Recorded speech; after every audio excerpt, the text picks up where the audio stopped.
Akan UMD Ummahat Masjid Darus Sa'adah.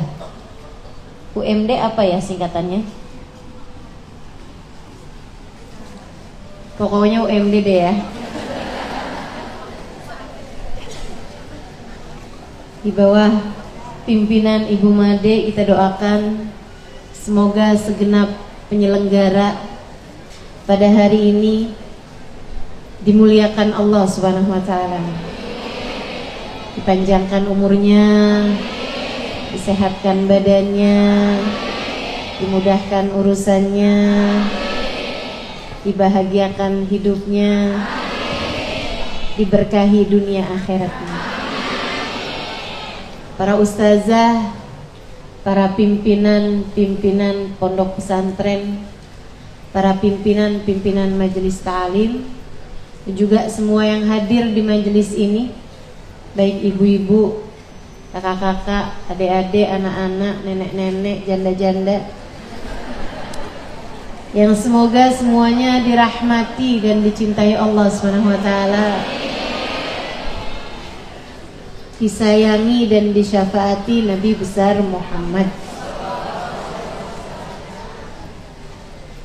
Hari ini alhamdulillah kita berkumpul di masjid ini. Saya tadi dari majelis yang pertama pamitan sama satu ustazah. Terus dia tanya, mau pulang? Saya bilang enggak, mau ke Majestic.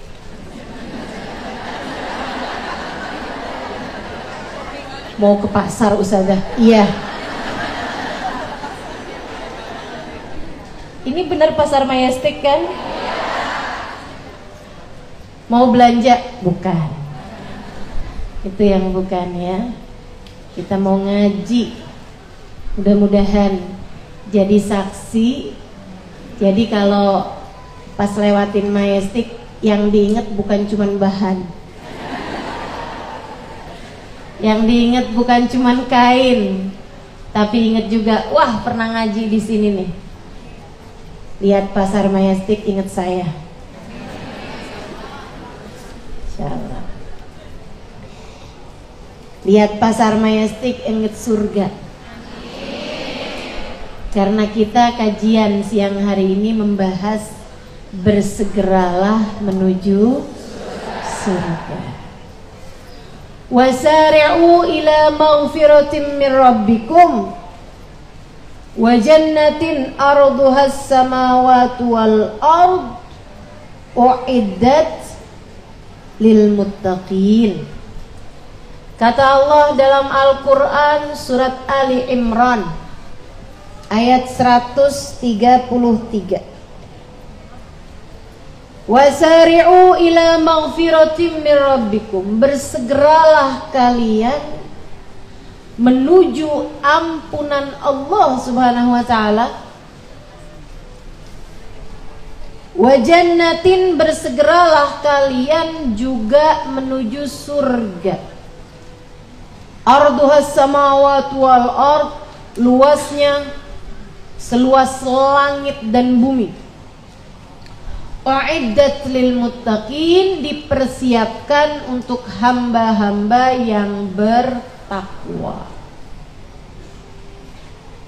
Siapa tuh yang bertakwa? Yang menjalankan perintah Allah dan menjauhi larangan. Alladzina yunfikuna fis sarra'i wad dharra wal kadhiminal ghaidha wal 'afina 'anil nas wallahu yuhibbul muhsinin. Kata Allah, orang yang bertakwa itu yang tadi yang jalanin perintah Allah dan menjauhi larangannya, dan juga orang-orang yang selalu menafkahkan hartanya, menginfakkan hartanya fisarra, di saat dia sedang dalam keadaan kelapangan, wadharra, bahkan di saat sedang dalam keadaan sempit. Ini keren ya. Orang kalau lagi dalam keadaan mudah bisa menginfakkan harta, itu aja udah bagus gitu. Nah, kalau ada orang saat susah dia pun juga bisa tetap menginfakkan hartanya, baru nih hamba-hamba yang bernilai di mata Allah, hamba-hamba yang berkelas surga. Wal kadhiminal ghaid, juga orang-orang yang mampu menahan diri dari kemarahan. Wal afina anin nas, dan yang bisa memaafkan kesalahan orang. Surga diperuntukkan bagi mereka. Bukan yang pelit, bukan yang pendendam. Allah persiapkan surga buat hambanya yang bertakwa, buat hambanya yang dermawan, dan buat hambanya yang pandai memaafkan kesalahan orang, hatinya bersih dari kebencian terhadap siapapun. Mereka lah orang-orang baik. Wallahu yuhibbul muhsinin. Allah cinta kepada hamba-hambanya yang mampu berbuat kebaikan. Walladzina idza fa'alu fahishatan aw zalamu anfusahum dzakarullaha wastaghfaru lidunubihim wa man yaghfiru dzunuba illallah wa lam yusirru ala ma fa'alu wa hum ya'lamun.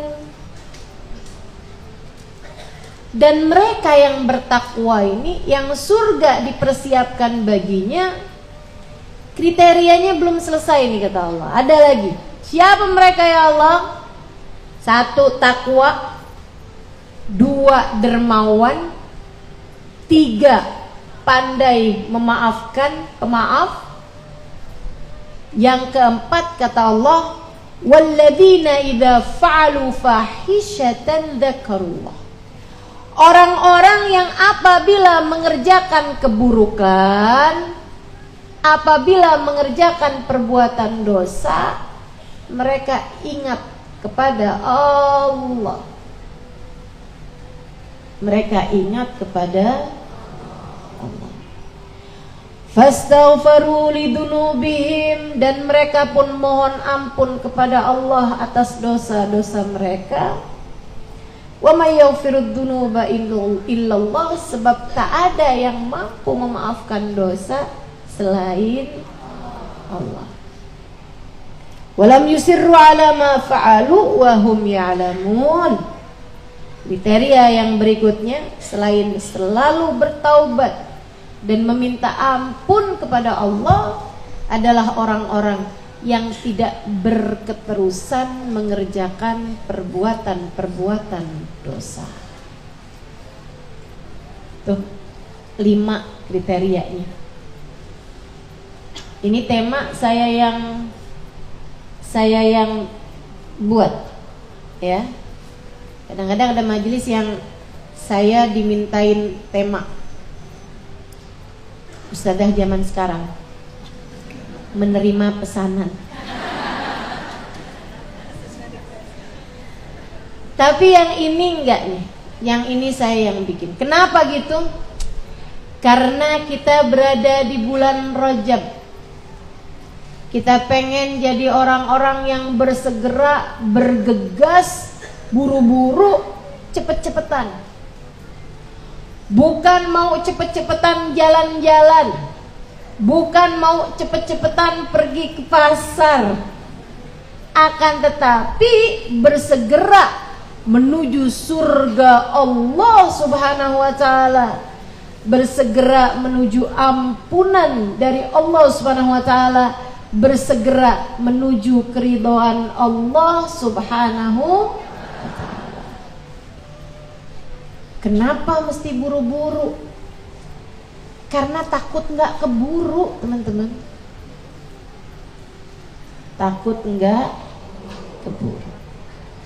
Ada berapa banyak orang yang merencanakan bulan depan mau begini, bulan depannya lagi mau begini, dan ternyata keduluan ajal datang menjemputnya. Ada berapa banyak orang yang mempersiapkan acara-acara di hari-hari ke depan, dan ternyata acaranya belum terjadi, keburu ajal datang menjemputnya. Saudara sekalian, kita sebagai makhluk hidup gak ada yang pasti selain mati. Anak lahir nih, apakah sampai dengan sekolah? Belum tentu. Apakah nantinya akan menikah? Belum tentu. Apakah nantinya akan bekerja? Belum tentu. Apakah yang menikah akan punya anak? Belum tentu. Saudara sekalian, gak ada yang pasti di atas muka bumi ini selain mati. Yang hidup pasti akan mati. Dan kalau udah datang waktunya, gak ada siapapun yang bisa majuin semenit ataupun memundurkannya barang semenit pun. Jangan sampai kita jadi orang-orang yang di saat datang ajal menjemput semuanya menjadi sia-sia. Jangan sampai di saat datang ajal menjemput kita nggak keburu lagi untuk memperbaiki keadaan. Karena Allah cerita juga dalam Al-Quran, ada orang-orang yang ketika datang kematiannya mereka berteriak-teriak, Rabbirji'un la'alli a'malu salihan fima taraktu. Ya Allah, balikin lagi saya ya Allah, kasih saya waktu ya Allah, setahun aja dah ya Allah, sebulan ya Allah, sebulan ya Allah, nggak boleh seminggu deh ya Allah, seminggu atau sehari ya Allah, sehari.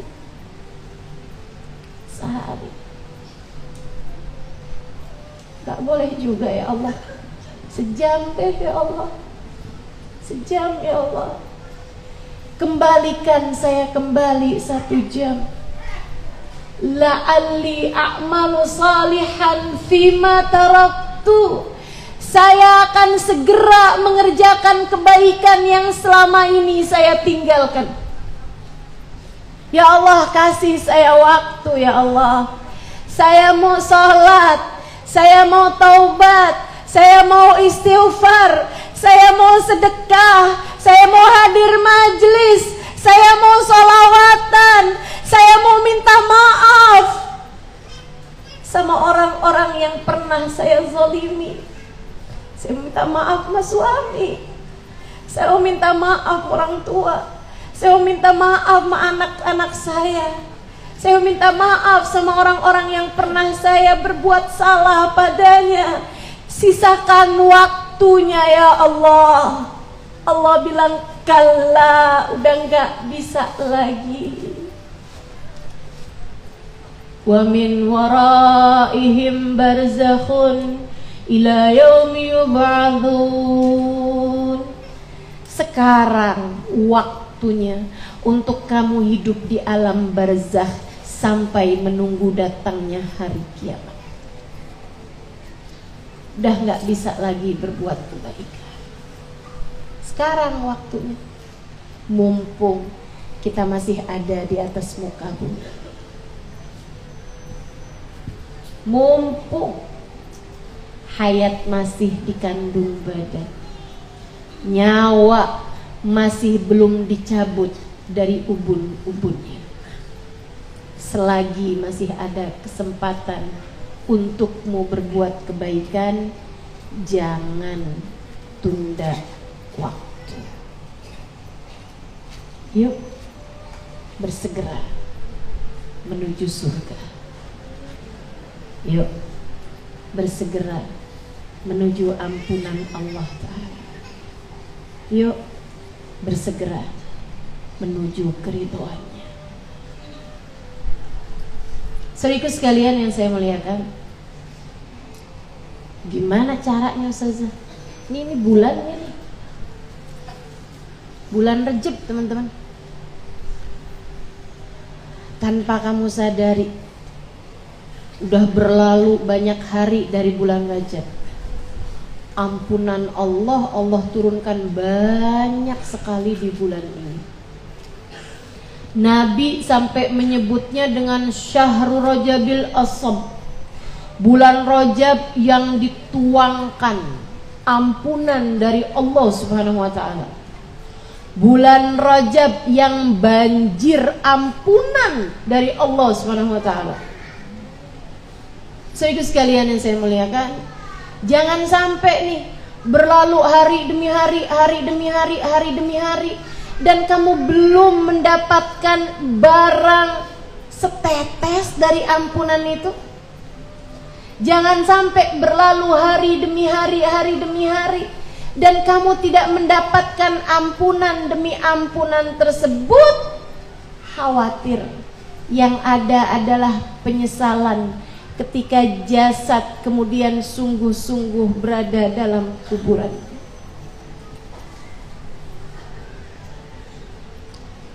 Ampunan Allah banyak banget di bulan ini teman-teman.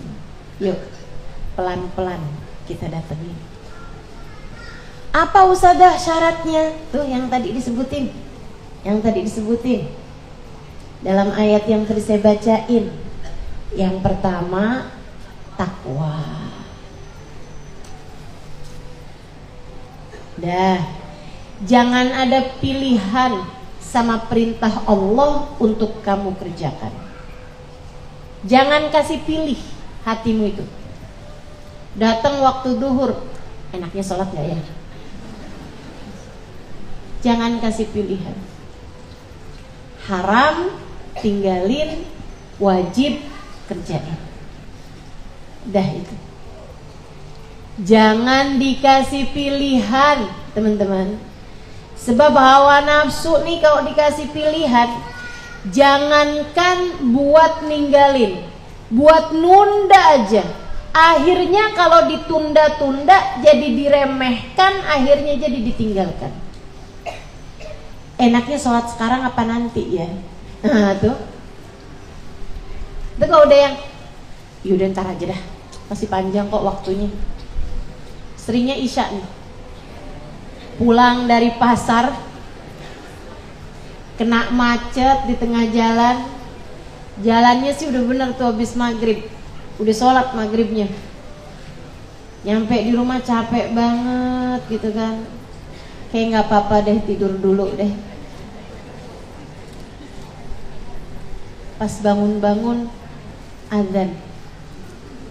Sholat apa itu ya? Ternyata subuh. Pernah begitu? Oh ini pelakunya nih. Masya Allah.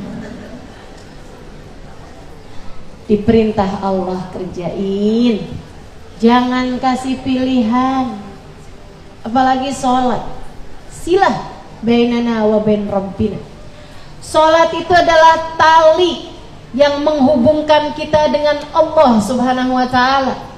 Siapa yang menyia-nyiakan sholatnya, berarti dia telah memutuskan tali hubungan antara dia dengan Allah Tuhannya.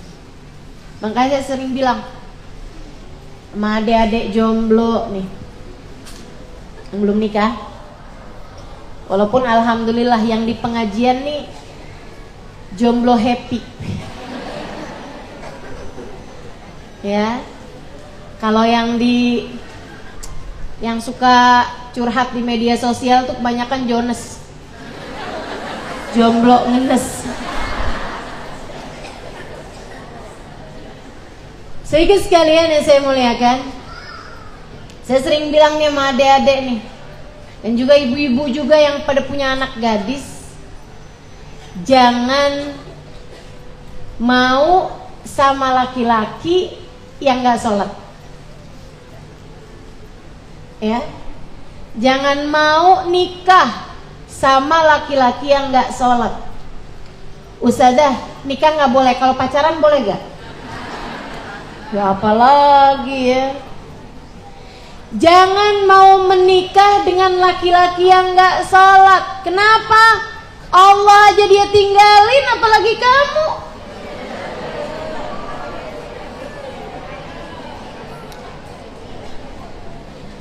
Ibu-ibu janda mikir juga nih.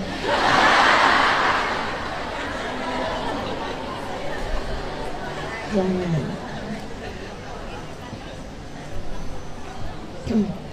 Siapa yang peringatan Allah tidak bermanfaat baginya, tak akan bermanfaat peringatan siapapun untuknya.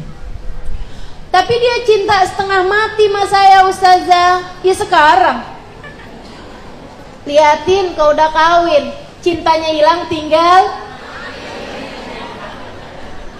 mati.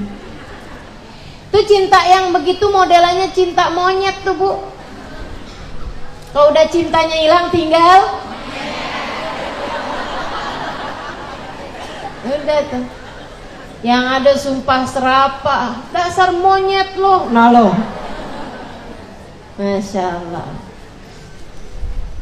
Kerjain perintah Allah. Udah gak ada yang lebih indah daripada seorang hamba yang melaksanakan taat kepada Allah Subhanahu. Nggak ada bahagianya orang yang nggak dipandang, nggak dianggap sama Allah Subhanahu wa Ta'ala Tuhannya. Teman-teman, ketika kamu kehilangan Allah, kamu sebenarnya tidak mendapatkan apapun. Dan ketika kamu mendapati Allah, kamu sebenarnya tidak pernah kehilangan apapun.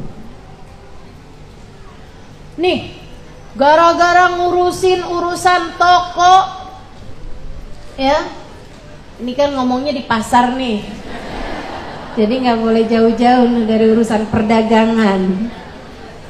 Gara-gara ngurusin urusan toko nih, ampe duhurnya kelewatan. Ada tuh yang begitu di pasar sono.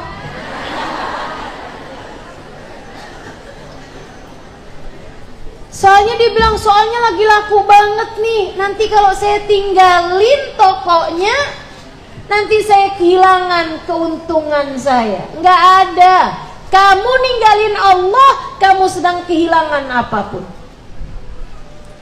Dan kamu mendapati Allah, kamu tidak pernah kehilangan apapun. Bu, Mbak, Kak, rezeki itu Allah yang punya. Rezeki itu Allah yang punya. Rezeki itu Allah yang bagi. Dan rezeki itu Allah yang ngatur. Uang itu nggak penting banyak, yang penting berkah. Orang kalau punya duit banyak, tapi Allah nggak berkahi, duitnya habis, nggak bikin apa-apa kecuali semakin menyengsarakan hidupnya. Hati-hati, jangan ninggal Allah.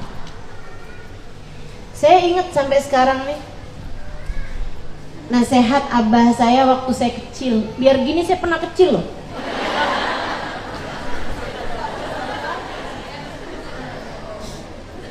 Zaman saya SD, abah saya satu hari pulang dari kerja. Abah saya punya toko juga. Jadi saya ini kayaknya banyak berhadapan dengan pemilik toko. Saya ingat orang tua saya. Orang tua saya pedagang, ya. Abah, umi saya di toko gitu. Saya ingat zaman saya SD tuh kalau pengen bisa deket sama umi saya yang pergi ke toko beliau gitu. Abah saya pernah satu hari pulang dari entah dari pasar, entah dari keluar rumah lah ya. Cerita sama saya, ya ampun, Nok, kata abah Saya orang Indramayu, ya. Ibu harus tahu orang Indramayu banyak yang keren.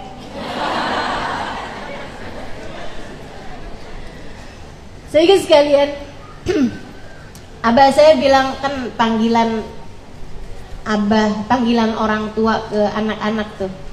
Kalau di sana kalau perempuan nok, kalau laki-laki nang. Kata abah saya, nok, abah tadi nok ketemu sama orang, waktu abah kecil dulu abah kepengen jadi dia. Kata abah saya, waktu abah kecil dulu abah kepengen jadi dia. Dia cakep, anak orang kaya, pengen makan apa aja bisa, pinter di sekolah gitu. Abah buat sekolah aja abah mesti putus sekolah karena nyari uang. Abah kepengen banget jadi dia. Tadi ada abah ketemu lagi, nok. Abah lihat orang itu di jalan. Abah liatin kayak kenal, berarti abah inget sama dia tuh. Ya Allah, nok, sekarang dia jadi orang gila. Betapa roda kehidupan berputar. Abah saya bilang, ternyata ya nok, manusia hidup nih yang penting nasib. Dan nasib itu Allah yang pegang. Nasib itu Allah yang kendalikan. Abah saya bilang, maka nok, kalau kamu kepengen hidupmu selalu bahagia, kalau kamu kepengen hidupmu punya nasib yang bagus, jangan pernah tinggalkan Allah, sebab nasibmu berada di tangan Allah.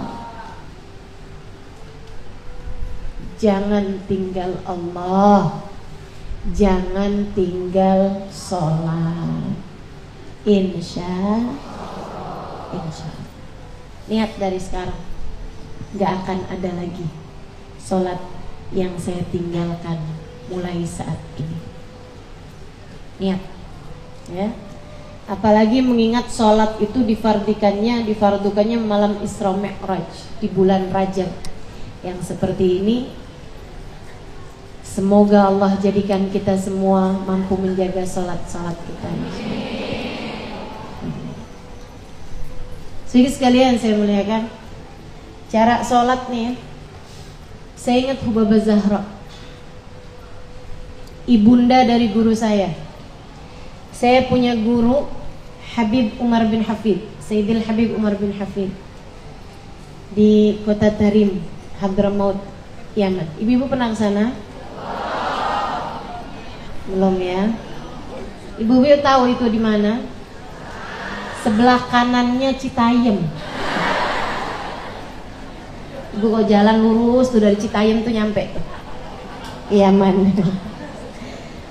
Teman-teman sekalian, guru saya Sayyidil Habib Umar bin Hafid punya ibu yang sangat solehah, sangat solehah. Salah satu dari perempuan-perempuan paling solehah yang pernah saya kenali. Itu ibu-ibu, teman-teman saya sekalian, orang yang paling takwa, salah satu dari perempuan-perempuan paling bertakwa yang menjaga hubungannya dengan Allah Subhanahu wa ta'ala. Ibu-ibu sekalian, hidup tidak pernah ideal, termasuk buat Hubabah Zahra dan buat orang-orang lainnya. Karena memang hanya lautan berbadai dan bergelombang yang akan melahirkan pelayar-pelayar tangguh. Salah satunya mereka itu. Hubabah Zahra itu ibu-ibu sekalian diuji sama Allah berbagai macam hal dalam kehidupan. Kemiskinan, miskin banget. Beliau kalau cerita sama anaknya, kata guru saya Al-Habib Umar bin Hafid, pernah dalam salah satu kajiannya beliau ceritain, Umi saya tuh cerita dengan senyum-senyum. Dulu waktu Umi nikah tuh, Umi mas kawinnya itu, pokoknya sebutin gitu nilai uang yang sangat sedikit banget gitu. Misalnya kayak 50.000 misal gitu kan. Oh zaman sekarang nih, Umi dikasih piring 3 biji, itu pun juga ada gompelnya, itu disebutin gitu, kayak dengan bangga banget. Sampai anaknya nanya gitu, Umi nikah gitu, Umi miskin banget kayak gitu, Umi kok bangga? Bangga dong, kata Uminya. Kenapa Umi bangga? Nggak sedih gitu ceritanya tuh, nggak yang nah ya ampun gitu, nggak gitu, bangga. Umi dong nak, waktu nikah mas kawinnya duit 20.000, bangga gitu ceritanya. Dikasih barang-barang tuh di rumah. Abah kamu dulu diminta sebagai orang yang ngisi di Masjid Al-Muhdar, dikasih rumah kecil. Di rumahnya itu barang-barangnya nak cuman ada piring 3 biji, yang satunya gompel. Cerita dengan bangga gitu. Anaknya kan heran, Umi dikasih kemiskinan seperti itu, Umi kok Umi bangga? Uminya bilang, ya bangga lah nak, Umi udah dimiripin hidupnya sama Sayyidah Fatimah Zahra, putri Nabi Muhammad. Gimana Umi gak bangga? Masya Allah. Hamba yang hubungannya indah dengan Allah Subhanahu wa ta'ala. Beliau bercerita, ibu saya sekalian, itu rumahnya sangat kecil, suaminya suka ngajar. Kayak saya nih ya, suka ngajar. Jadi tuh orang-orang pada ngaji di rumah beliau, itu rumahnya kecil, ruang tamu gak cukup, orang pada duduk di kamar. Hubabah Zahra-nya, kalau waktunya ngaji, beliau naik di atas atap. Rumah orang sana tuh atapnya rata. Beliau naik di atas sana. Itu teman-teman sekalian, kalau lagi musim panas mencapai 50 derajat Celcius lebih. Saya tahu rasanya. Kamu jangan cerita-cerita tentang kepanasan di Majestic. Ada soalnya saya pernah dengar orang di Tanah Abang cerita gini, ya ampun Ustazah, pasar Tanah Abang panas banget dah, kayaknya neraka bocor di atasnya. Kamu nggak tahu rasanya kepanasan, kamu nggak tahu rasanya kepanasan. Di Indonesia nih teman-teman, sepanas-panasnya jarang mencapai 40 derajat Celcius. Di sana itu kalau lagi panas mencapai 55 derajat Celcius. Itu beliau naik di atas atap teman-teman, panas luar biasa. Bukan sebentar, berjam-jam beliau duduk di atas sana itu menunggu sampai suaminya selesai memberikan kajian. Anaknya nanya, guru kami Habib Umar bin Hafid, apa yang membuat Umi bisa sabar menjalani itu semua? Kata uminya, nak, tiap kali Umi kepanasan, Umi bilang, ya Allah, kepanasannya cukup di dunia saja, di akhirat jangan kasih saya panas lagi ya Allah. Hati yang selalu terhubung dengan Allah Subhanahu wa ta'ala, mereka tuh yang menjadi orang-orang yang bersegera menuju surga. Sehingga sekalian saya muliakan, saya nulis buku Bidadari Bumi 2 saat masa pandemi kemarin. Pandeminya nyampe ke Majestic gak? Nyampe kan ya? Sempet pada tutup tuh. Itu di masa-masa pandemi saya nggak ngajar, nggak ke majelis-majelis, jadi saya banyak nulis. Selain daripada menemani umi saya yang waktu itu sedang sakit ya, umi saya udah meninggal 2 bulanan 3 bulanan yang lalu. Mudah-mudahan Allah bahagiakan beliau dalam alam kubur. Itu teman-teman sekalian, di antara yang saya tulis di buku Bidadari Bumi 2 itu adalah kisahnya Hubabah Zahra ini. Sangat menginspirasi bagi saya. Tapi waktu itu saya punya cerita tentang beliau nggak banyak. Salah satu yang saya ingat, saya kalau mandang beliau tuh rasanya kayak yang dunia sedang baik-baik saja. Kenapa gitu? Gak pernah gak senyum. Masya Allah. Gak pernah gak senyum. Kita kalau lihat beliau tuh kayak, ya Allah, gak ada gak senyum gitu, gak ada cemberutnya, senyum aja gitu. Salaman sama beliau senyum lebar kayak halik halimah gitu. Gimana kabar Muna? Alhamdulillah Babah khair. Babah gimana kabarnya? Alhamdulillah Rabbuna Karim. Alhamdulillah nak, Allah Tuhan kita maha baik ya nak ya. Gitu. Hati yang luas penuh syukur kepada Allah Subhanahu wa taala, teman-teman. Yang saya paling ingat dari Ubabah Zahra adalah hati yang tersambung dengan Allah, hati yang tersambung dengan akhirat, hati yang selalu tersambung dengan surga. Kayak apa-apa tuh langsung ingetnya akhirat gitu. Dan itu hal yang sangat menginspirasi bagi saya, teman-teman. Kami pernah kumpul-kumpul nih, lagi ada majelis gitu. Saya lagi kumpul di situ, ada Ubabah Zahra pada satu malam. Kami anak-anak Daruz Zahra gitu, lagi baca-baca, lagi kegiatan gitu. Beliau Ubabah Zahra lagi ada di depan gitu. Tiba-tiba lampu mati. Rata-rata anak-anak yang ada di situ kan teriak tuh secara spontan, oh gitu kan. Kalau dari terang tiba-tiba gelap kan kita biasa suka spontan berteriak kan.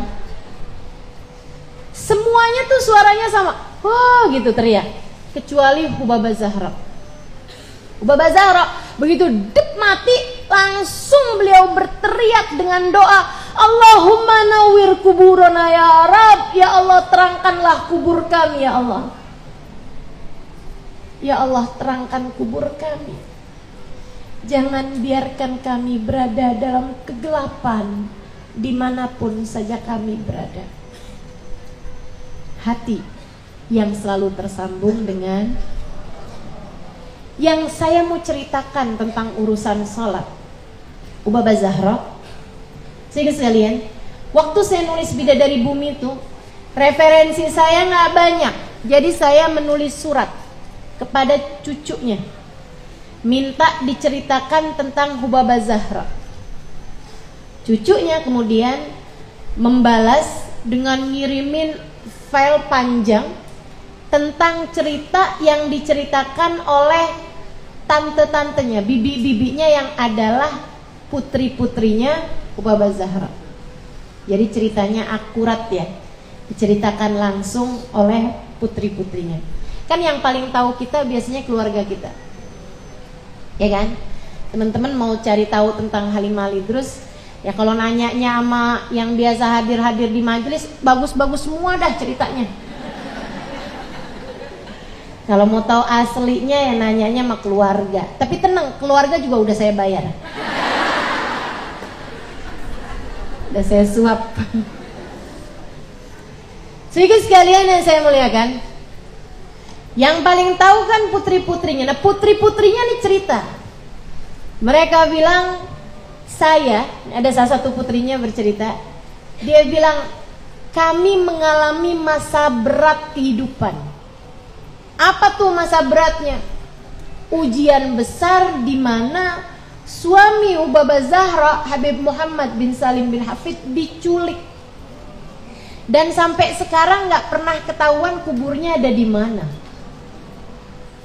Ini ujian besar banget nih kan. Kita nih belum tentu tuh kalau diuji kayak gitu besarnya, ya Allah, ya Allah. Belum tentu mampu sabar. Katanya putrinya, meski ujian seberat itu, kami gak pernah ngelihat Ubabah Zahra menangis, merintih-rintih, menyedihkan keadaannya, gak pernah gitu. Beliau sedih, tapi tuh gak yang nangis gimana-gimana gitu, gak pernah. Dia bilang, Ubabah Zahra tetap aja dengan senyumannya bilang, hasbunallah wa ni'mal wakil. Kita serahkan semuanya kepada Allah. Allah akan selalu dapat mencukupi kita. Tenang, kita punya Allah, nak. Tenang, Allah bersama kita, nak. Saudaraku sekalian yang saya muliakan, suaminya diculik dan beliau hatinya mantap, kuat, kokoh, tidak terpalingkan dari Allah Subhanahu wa taala. Saudaraku sekalian saya muliakan, sampai satu hari dia bilang, saya mendapati ibunda saya Hubabah Zahra seharian menangis tak henti. Kapan itu? Ketika beliau ketinggalan sholat tahajud. Ketika beliau ketinggalan sholat tahajud. Sang putri ini bercerita, dia bilang hari itu beliau tidur di waktu malam. Tidur malam banget gitu baru tidur, ada urusan banyak, ada acara ini itu, tidur di waktu malam. Kebangun-bangun dengar suara adzan subuh, gemeteran badannya.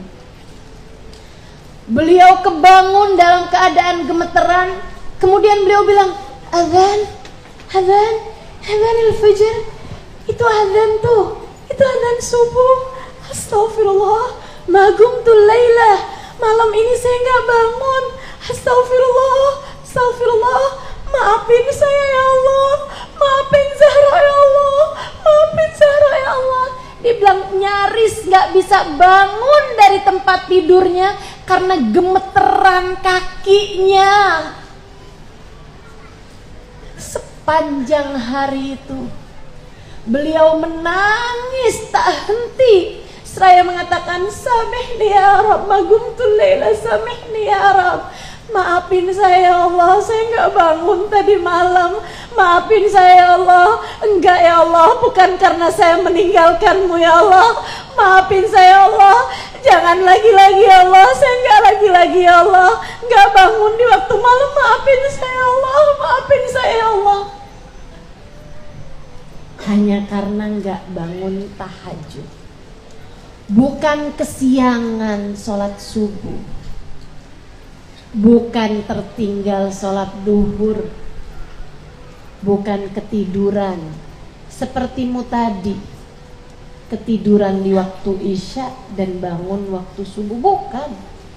Nggak meninggalkan sholat fardu teman-teman, hanya meninggalkan sholat sunnah yang beliau biasa istiqomah mengerjakannya. Hari itu beliau tertinggal darinya. Kenapa sebegitu menangis? Karena mereka faham sholat adalah jalinan hubungan antara kita dengan Allah Subhanahu wa ta'ala. Dan sholat adalah undangan yang diperkenankan datang hanya mereka yang diinginkan oleh sang pengundang. Karenanya saya sering sampaikan, ketika seseorang sholat, bukan hanya karena ia mau sholat, tapi karena ia masih bernilai di mata Allah, Allah izinkan dia untuk menghadap padanya.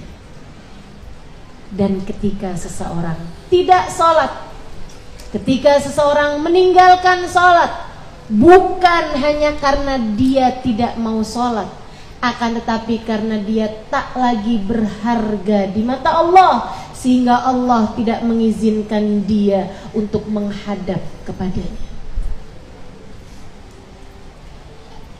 Bersegeralah menuju surga, tempuhlah jalan takwa, kerjakanlah sholatmu yang fardu-fardu, tambahkanlah dengan mulai belajar mengerjakan yang sunnah-sunnah.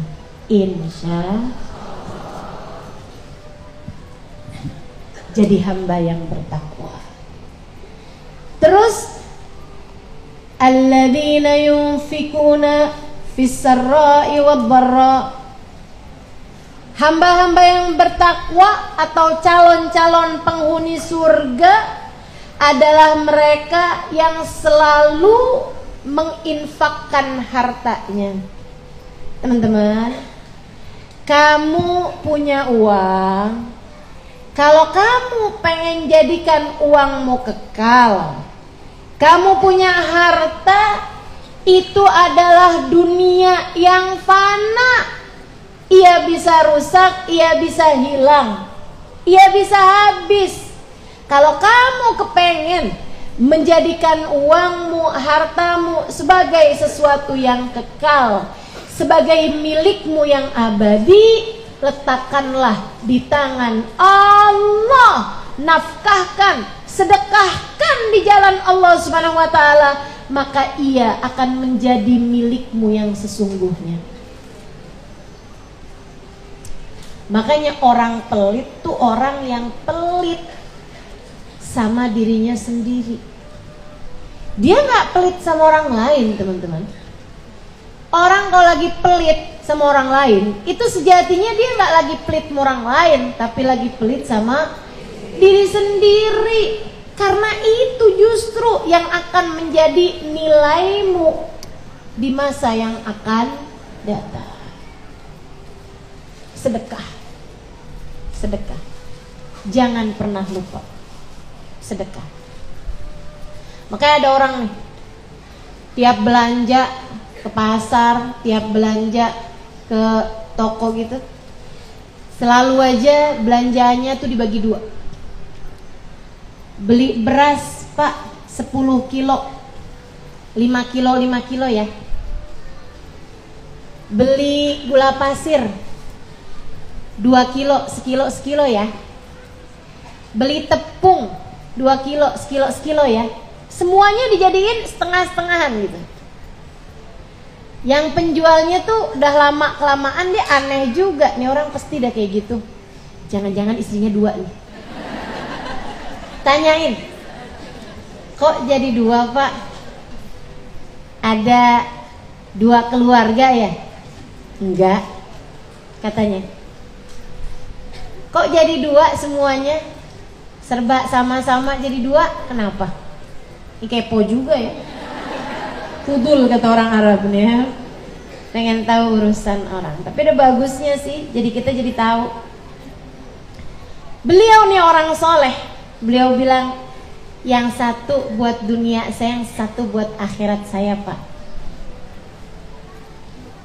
Maksudnya yang satu mau dia sedekahkan gitu. Si penjualnya bilang lucu. Dia bilang, iya Pak, saya memang lucu. Mestinya yang buat akhirat saya jauh lebih banyak daripada yang untuk dunia saya. Sebab bukankah akhirat jauh lebih panjang dari masa hidup saya di dunia ini? Saya masih belum sebegitu dewasanya. Saya belum jadi orang hebat. Karena kalau saya jadi orang hebat, saya akan menjadikan yang akhirat jauh lebih banyak daripada yang dunia saya. Kamu pengen jadi orang-orang yang kaya di akhirat nanti? Belajarlah untuk mulai menyisihkan hartamu. Sedekahkan ia di jalan Allah. Apalagi di Indonesia sini nih, mau sedekah gampang, orang susah gampang, banyak. Ini kan ya, tetangga yang nggak mampu ada gitu. Nggak harus susah-susah teman-teman. Saya pernah diundang mengisi kajian di Salalah, di Oman. Membuat sebuah guru kami, Hubah Babahia, membuat kayak semacam daurah, kayak semacam pesantren kilat. Saya diminta oleh beliau untuk memberi kajian di sana dalam bahasa Arab. Saya dulu pinter bahasa Arab. Sekarang sini agak mukasar nih ya, karena nggak pernah latihan, susah saya. Suami saya nggak bisa bahasa Arab. Dia taunya cuma 3 kata dulunya, sekarang udah alhamdulillah banyak. Ana ente fulus. Maaf ya Kak. Teman-teman sekalian, saya ketika di sana itu orang yang saya mengajar semuanya orang-orang mampu gitu, orang-orang kaya. Pergi ke rumah siapa, jalan di mana tuh hampir semuanya orang kaya gitu. Mobil di jalanan tuh antara BMW sama Land Cruiser. Saya sampai nanya sama mereka, saya bilang, di sini kayaknya nggak ada orang miskin ya. Dan dia bilang, kayaknya kalau dicari-cari ada kali. Saya sampai bilang gitu, terus zakat kalian tuh kalian kasih kemana? Ya ke negara tetangga lah. Itu teman-teman. Jadi nih, kita nih di Indonesia nih punya banyak sarana untuk bersedekah. Dan itu yang saya ingat disampaikan oleh guru saya Hubabah Maryam almarhumah dari Madinah. Beliau satu waktu bilang kayak gini sama saya, Halimah, kamu nih beruntung loh nak tinggal di Indonesia. Saya bilang kenapa Hubabah? Saya pikir gitu, Hubabah bahkan bilang buahnya banyak, makanannya enak-enak, cuacanya bersahabat gitu kan. Saya kira gitu. Ternyata Hubabah ngomong kayak gini, di sini banyak orang miskin, kamu gampang sedekahnya. Kami di Madinah Halimah kalau mau sedekah mesti pergi ke haram, mesti pergi ke Masjid Nabawi gitu untuk bersedekah. Ya mesti naik mobil dulu gitu kan. Kemudian pergi ke Masjid Nabawi dulu gitu baru bisa bersedekah. Kamu dari dalam rumah aja sedekah kamu bisa datang ke rumah. Assalamualaikum. Assalamualaikum Bu, sedekahnya. Assalamualaikum. Terutama hari Jumat kayak gini ya. Masya Allah, Masya Allah. Ini ya bekal kita datang sendiri ke rumah. Alhamdulillah. Yuk jangan pelit-pelit. Jangan pelit-pelit. Alladzina yunfikuna fis sarai wad dharra wal kadhiminal ghaidh. Syarat kedua tuh. Kalau kepengen bersegera menuju surga, syarat yang keduanya jadilah orang yang dermawan. Jangan jadi orang yang, karena orang yang pelit itu dekat dengan dosa, dan dosa mendekatkan orang kepada neraka. Al-bakhil qaribun minan nar. Orang yang pelit dekat sama neraka. Katanya Nabi Muhammad alaihissalam seperti itu. Baidun minal jannah, dia jauh dari surga. Baidun minallah, jauh dari Allah. Baidun minan nas, disebelin sama orang. Kaya sih tapi pelit. Ih. Gitu. Mau dibawa aja duitnya tuh, ntar kalau mati. Masya Allah, dinyinyirin orang ya kalau pelit. Teman-teman sekalian yang saya muliakan, itu syarat kedua. Syarat yang ketiga, kata Allah SWT, kalau kamu kepengen bersegera menuju surga Allah Subhanahu wa taala, wal kadhiminal ghaidha wal afina anin nas, orang-orang yang mampu menahan emosi saat marah dan mampu memaafkan kesalahan orang yang berbuat salah padanya. Itu syarat mutlak kalau kepengen masuk surga Allah Subhanahu. Surga itu qalu salama. Orang yang ada di dalamnya hanya akan berkata damai, tenang, salam. Itu surga. Salamu qaulan min rabbir. Jadi orang yang hidup di dunianya panasan, gampang tersinggung, mudah marah, mudah tersulut, teman-teman saudaraku sekalian, ini tentu saja jauh dari surga. Surga tuh adem, surga adem. Kalau hatimu panasan mulu, ya kamu berarti nggak lagi ada di surga. Jangan teman-teman, maafin. Orang bikin salah, udah pasti. Namanya kita hidup di dunia ini pasti ketemu orang bikin salah. Orang bikin kesel ya udah pasti. Nggak usah jauh-jauh, suamimu sendiri, anakmu sendiri, udah pasti aja ada saat-saatnya mereka menguji kesabaranmu. Yang sabar, yang sabar. Ingat, suamimu hambanya Allah. Kamu kalau bikin marah suamimu, bikin kesel suamimu, takutnya Allah juga jadi marah padamu. Ingat, anak-anakmu hambanya Allah. Kamu kalau selalu memarahi anakmu, apalagi mukul anak, kamu pikir Allahnya nggak apa-apa gitu? Allah yang punya loh itu, Bu. Allah yang punya. Kalau kamu misalnya punya tas kamu dirobek-robek orang, kamu kesel apa enggak? Sama Allah juga gitu. Anak kamu itu punyanya Allah. Allah yang nyiptain matanya, Allah yang menciptakan hidungnya. Meskipun Allah miripkan dengan hidungmu, tapi Allah yang bikin, teman-teman sekalian. Kamu ikut rembukan apa? Kamu ikut urunan apa? Kamu ikut nyumbang apa? Waktu Allah menciptakan anak-anakmu, nggak ada, saudaraku sekalian. Kamu hanya dititipi anakmu 9 bulan dalam rahimmu. Itu doang. Kemudian kamu melahirkannya. Itu aja sumbangan kamu terhadap makhluk ciptaan Allah ini. Maka jangan sembarangan main mukul, main cubit, main jewer. Yang punya bisa marah kepadamu. Tahan emosi. Tahan emosi. Insya Allah. Pengen jadi ahli surga, hatinya yang damai. Pengen jadi ahli surga, hatinya yang tenang.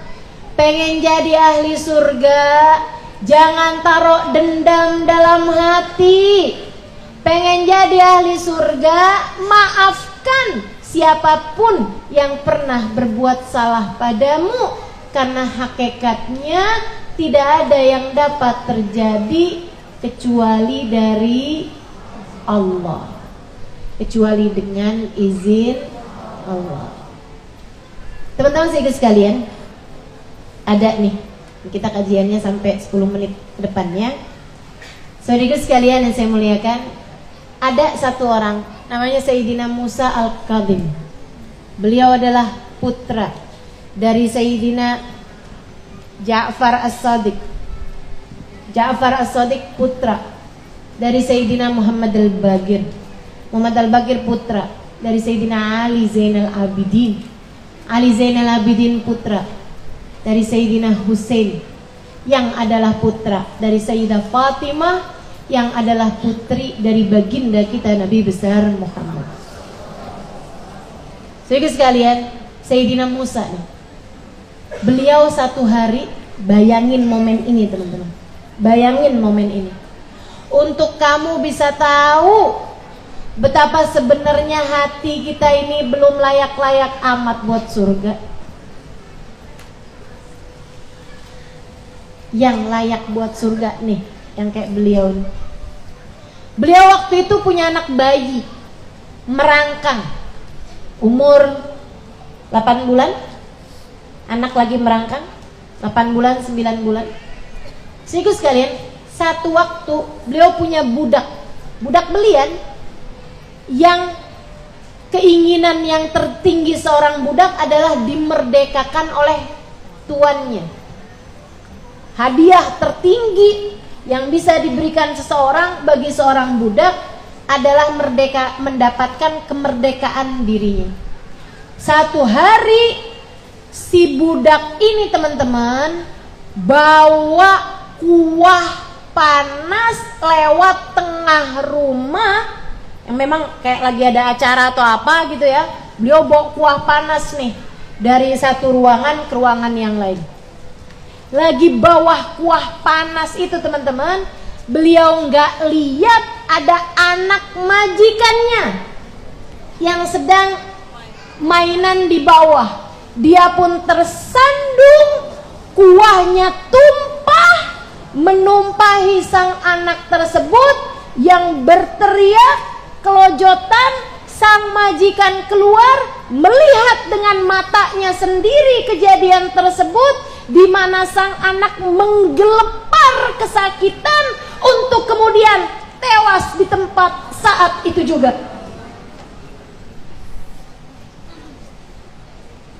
Bayangkan andai kamu diuji Allah dengan ujian seberat itu. Panik sang budak, panik sang majikan.